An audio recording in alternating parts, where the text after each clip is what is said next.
কথা অসমৰ প্ৰতিটো গাঁও পঞ্চায়তত বসবাস কৰা পৰিয়ালে জানে। গতিকে তেখেতসকলে এতিয়া ছবি পৰিৱৰ্তন কৰিব নোৱাৰে। তেখেতসকলে ইতিমধ্যে অপৰিষ্কাৰ হৈছে। গতিকে অসমৰ পঞ্চায়ত ৰাজ ব্যৱস্থাত কংগ্ৰেছক অসমৰ সজাগ সচেতন নাগৰিকে কেতিয়াও প্ৰৱেশ কৰিব নিদিয়ে। ইতিমধ্যে আপোনালোকে জানে ভাৰতীয় জনতা পাৰ্টিৰ সৈতে গণশক্তি আৰু ৰাভা হাছং তিৱা ঐক্যমঞ্চ এই দলসমূহে ইতিমধ্যে পঞ্চায়ত নিৰ্বাচনত আমাৰ সৈতে মিত্ৰতা স্থাপন কৰিছে। এই দলসমূহৰ কথা মই ক'ব বিচাৰিছোঁ। গতিকে মোৰ দৃঢ় বিশ্বাস জনগণে ভাৰতীয় জনতা পাৰ্টিক যোৱা 2.5 বছৰে যিমান আন্তৰিকতাৰ আস্থাক লৈ সহযোগিতা আগবঢ়াই আহিছে আৰু আগন্তুক নিশ্চিতভাৱে এই ক্ষেত্ৰত ভাৰতীয় জনতা পাৰ্টিক সহযোগিতা আগবঢ়াব। আমাৰ দৃঢ় বিশ্বাস আমি আটাইতকৈ শক্তিশালী সফলতা আমি আয়ত্ত কৰিবলৈ সক্ষম হ'ম। কংগ্ৰেছে যিটো নাগৰিকত্ব সংশোধনী বিধেয়কৰ এটা মূল ইস্যু হিচাপে পঞ্চায়ত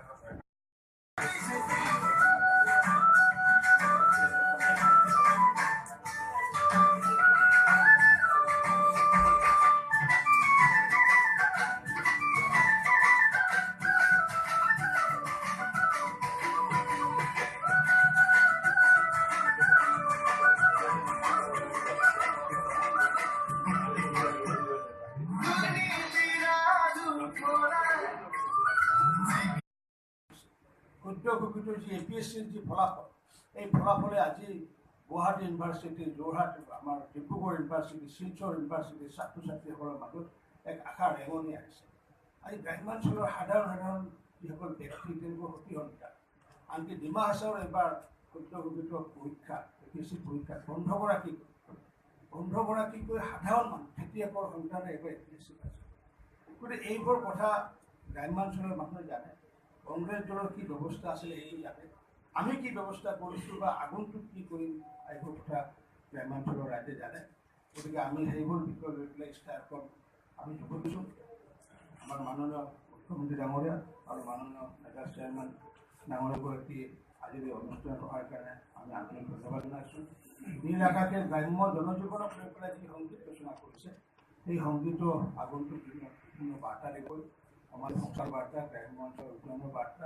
গতিকে মই মাননীয় মুখ্যমন্ত্ৰী ডাঙৰীয়া, মেগা চেয়াৰমেন ডাঙৰীয়াক আহ্বান জনাইছোঁ আমাৰ ইস্তাহাৰখন মুকলি কৰি আগন্তুক দিনত দুৰ্নীতিমুক্ত আৰু বিকশিত পঞ্চায়ত যাতে গঠন কৰিব পাৰে আশা ৰাখিছোঁ।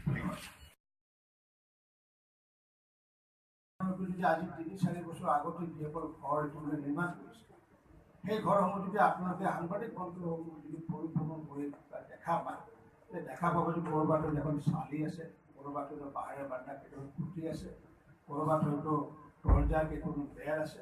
অৰ্থাৎ ৭৫,০০০ টকা দিয়াৰ বিনিময়ত তাৰ গ্ৰাম্যাঞ্চলৰ জনসাধাৰণে যি সুবিধা পাব লাগিছিলে সেই সুবিধাৰ পৰা একটেককৈ বঞ্চিত হৈ আহিছে।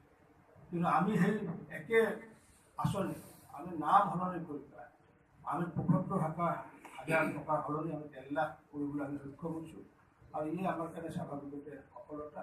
গতিকে গ্ৰাম্যাঞ্চলৰ ৰাইজে বুজি উঠিছে যে আগৰ পঞ্চায়তত কি হৈছিলে আৰু এতিয়া আমি কি কৰিব গৈছোঁ, এই কথা গ্ৰাম্যাঞ্চলৰ ৰাইজে বুজি উঠিছে।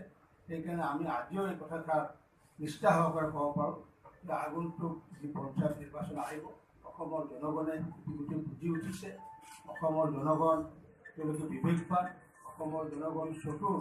গতিকে যাতে গ্ৰাম্যাঞ্চলত যাতে পুনৰ যাতে সেই দুৰ্নীতিৰ যাতে পোখা যাতে গন্ধিব নোৱাৰে, তাৰ কাৰণে ইতিমধ্যে কংগ্ৰেছে উৎখাত কৰাৰ কাৰণে অসমৰ ৰাইজে সিদ্ধান্ত গ্ৰহণ কৰিছে। আৰু সেইখিনি কথা অসমৰ ৰাইজৰ কথাখিনি আমি সৰগত কৰি পেলাই আমি নিৰ্বাচনী ইস্তাহাৰ প্ৰস্তুত কৰিছোঁ। আৰু সেই নিৰ্বাচনী ইস্তাহাৰৰ আধাৰত আমি ইতিমধ্যে অসম চৰকাৰে যিমানখিনি সফলতাৰ কাম আজি আমি যদি চাওঁ প্ৰধানমন্ত্ৰী আৱাস যোজনাৰ ক্ষেত্ৰতে হওক, আমি যদি আজি চাওঁ সৌভাগ্য আঁচনিৰ ক্ষেত্ৰতে হওক, আজি যদি আমি চাওঁ এটা সময়ত এনেকুৱা আছিলে যে আঁঠুৱাৰ ব্যৱস্থা আছে, আমাৰ চৰকাৰখনে আঁঠুৱাৰ সলনি আমাৰ বিনামূলীয়া পাঠ্যপুথিৰ ব্যৱস্থা কৰিছে। এটা সময়ত দেখিছোঁ কম্বলৰ ব্যৱস্থা আছিলে, আমাৰ চৰকাৰখনে কম্বলৰ সলনি বিনামূলীয়া নামভৰ্তিৰ ব্যৱস্থা কৰিছে মহাবিদ্যালয়। এটা সময়ত দেখিছোঁ 4ৰ পৰা 5 খৰচ কৰি পেলাই সংযোগ ল'বলগীয়া হৈছিলে। সমগ্ৰ বিশ্বৰ ভিতৰত অভিলাষী যি আমাৰ বিদ্যুৎ সংযোগৰ যি আঁচনি, আজি সেইখন ভাৰতবৰ্ষৰ মানুহে স্বীকৃতি দিয়ে, বিশ্বৰ মানুহে স্বীকৃতি দিছে। বিশ্বৰ ভিতৰত সকলোতকৈ এতিয়া স্পীডিৰ যদি কিবা যদি আঁচনি আছে সেইখন আঁচনি হৈছে গ্ৰাম্য বৈদ্যুতিকৰণ সৌভাগ্য আঁচনি। গতিকে যিখন আঁচনিত নেকি ভাৰতবৰ্ষৰ মানুহে বাহিৰৰ মানুহে শলাগ লৈছে আৰু সেইখন আঁচনিৰ সমালোচনা কৰাটো কংগ্ৰেছ দলৰ কোনো নৈতিক অধিকাৰ নাই। এনেকুৱাকৈ বিভিন্ন ধৰণৰ আঁচনি আমি যি আঁচনি কৰিছোঁ সেইবোৰ অবিস্তাৰে আমি দেখিছোঁ। আগন্তুক দিনত মূলগতভাৱে এইটোৱে কথা যে দুৰ্নীতিমুক্ত আমি পঞ্চায়ত কৰিব গৈছোঁ। আমাৰ কাৰ্যকৰ্তাসকলকো আমি পঠিয়াই দিছোঁ যে কাৰোবাৰ যদি দুৰ্নীতি কৰাৰ যদি হেঁপাহ আছে তেওঁ নিৰ্বাচনত অংশগ্ৰহণ নকৰে ভাল। কাৰণ ভাৰতীয় জনতা পাৰ্টীৰ কাৰ্যকৰ্তা হ'লেও তেওঁ যদি দুৰ্নীতিত যদি অংশগ্ৰহণ কৰে ভাৰতীয় জনতা পাৰ্টীৰ অনুৰূপ ব্যৱস্থা কৰিব।